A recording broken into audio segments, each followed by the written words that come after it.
यहां हमें तीन अलग अलग संख्या रेखाएं यानी नंबर लाइन दी गई हैं और प्रत्येक संख्या रेखा पर कुछ संख्याएं चिन्हित हैं। ऋणात्मक 2, ये ऋणात्मक 10 और फिर यहां है ऋणात्मक 5, ऋणात्मक 11। तो हमें पता करना है कि ये नीली बिंदु क्या दर्शाती है। यहां एक साफ साफ संकेत है कि प्रत्येक मार्ग की दूरी जरूरी नहीं कि एक से ही बढ़े, ये एक से ज्यादा भी हो सकती है। हमेशा की तरह मैं चाहूंगा आप वीडियो को कुछ देर रोकें और खुद से इसे हल करने की कोशिश करें। तो प्रत्येक संख्या रेखा पर यह नीली बिंदु कौन सी संख्या को दर्शाती है, आइए इसका पता लगाते हैं। पहले इस वाली संख्या रेखा को देखते हैं।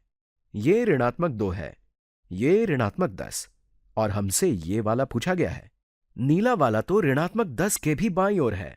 -2 से -10 तक जाने के लिए हमें 8 घटाना होगा। We have to subtract 8।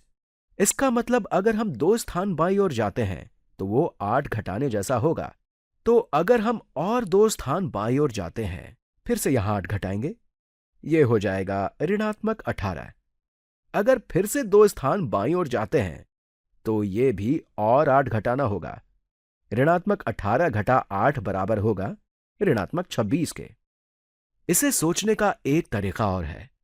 अगर हम 2 स्थान बाईं ओर जा रहे हैं और वो ऋणात्मक 8 है, तो इसका मतलब अगर एक स्थान बाईं ओर जाएंगे तो वो ऋणात्मक 4 होगा।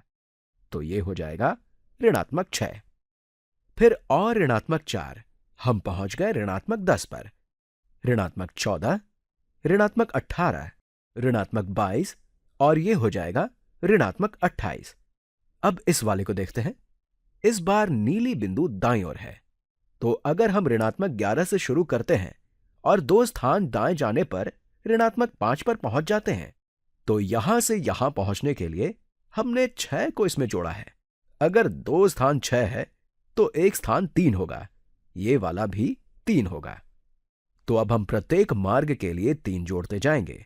ऋणात्मक 5 जमा 3, ऋणात्मक 2 जमा 3, ये हो जाएगा धनात्मक 1 जमा 3 हो जाएगा धनात्मक 4। यहां हम ऋणात्मक 26 पर पहुंचे थे और यहां हम 4 पर। अब इस आखिरी वाले को देखते हैं। ऋणात्मक 7, धनात्मक 1 और ये नीली बिंदु। अगर हम ऋणात्मक 7 से 2 स्थान दाईं ओर आते हैं धनात्मक 1 पर, तो हमें 8 जोड़ना होगा। To come from -7 to 1 we need to add 8। अगर हम 2 स्थान और दाईं ओर जाते हैं, इसका मतलब हम 8 और जोड़ते हैं। 1 जमा 8 होगा 9। हम इसे ऐसे भी सोच सकते थे, अगर 2 स्थान 8 को दर्शाते हैं, इसका मतलब एक स्थान 4 को दर्शाते हैं। 4 जोड़ने पर यह हो जाएगा ऋणात्मक 3। इसमें फिर 4 जोड़ने पर यह हो जाएगा 1। 1 और 4 जोड़ने पर यह हो जाएगा 5 और अंत में 4 जोड़ने पर हमें 9 मिलेगा।